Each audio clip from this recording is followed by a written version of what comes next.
उसके पेरेंट्स ने दोनों बहनों की शादी करवा दी थी। जोसेफ के पेरेंट्स की मौत के बाद उसके दोनों जीजाओं ने उसकी सारी संपत्ति हड़प ली। इसके बाद जोसेफ गलत संगत में पड़ गया और कम उम्र से ही चोरियां करने लगा। जब वो केवल 18 साल का था तब एक बार वो चोरी करते पकड़ा गया और उसे 1 साल के लिए जेल की हवा खानी पड़ी।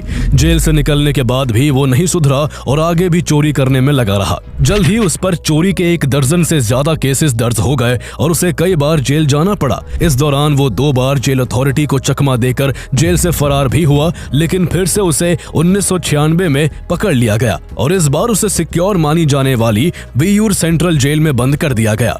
इस जेल में उसकी मुलाकात शिबू और सैनू से हुई, जो चोरी के दूसरे मामले में इस जेल में बंद थे। जल्दी ही तीनों पक्के दोस्त बन गए। तीनों में जोसेफ की ज्यादा चलती थी और वो शिबू और सैनू को अपनी चोरियों और पुलिस से बार बार बच निकलने की कहानी सुनाकर खूब वाहवाही बटोरता। जोसेफ ने उन्हें एक बार बताया कि उसकी जिंदगी का सपना है कि वो एक इतनी बड़ी रॉबरी करे कि जिसके बाद उसे कभी कोई चोरी ना करनी पड़े और वो मजे से आलीशान जिंदगी जी सके। शिबू और सैनू उससे और उसके सपने से काफी इंप्रेस्ड हुए और उन्होंने वादा किया कि वो इसमें उसका साथ देंगे। कुछ साल बाद तीनों को बेल मिल गई और उसके बाद तीनों ने मिलकर कई क्राइम्स किए। उन्होंने कभी गाड़ियों की चोरी की तो कभी गांजा बेचा। इस दौरान पुलिस की नजरों से बचने के लिए शिबू और जोसेफ संतवनम नाम के एक ट्रस्ट में नौकरी भी करते रहे। हालांकि कुछ समय बाद एक रोड एक्सीडेंट में शिबू बुरी तरह घायल हो गया और उसे नौकरी से निकाल दिया गया।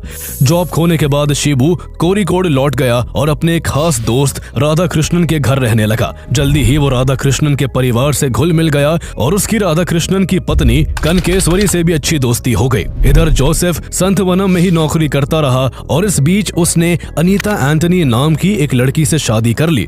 जोसेफ बाहर से भले ही एक आम जिंदगी जी रहा था, लेकिन अंदर ही अंदर वो अपने बड़े खेल की बिसात तैयार कर रहा था। इसके लिए उसने बड़ी चालाकी से अपनी पत्नी अनीता से भी अपनी असली पहचान छुपा ली थी और उसे अपना नाम तक गलत बताया था। उसने उसे अपना नाम जेसन बताया और मैरिज सर्टिफिकेट में भी इसी नाम का इस्तेमाल किया और अपनी पत्नी का सरनेम अडॉप्ट करके वो जोसेफ से जेसन एंटनी बन गया।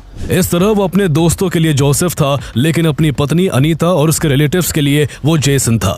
2 नाम के पीछे उसकी गहरी चाल छिपी थी और आगे नाम उसके बड़ी रॉबरी के सपने में काफी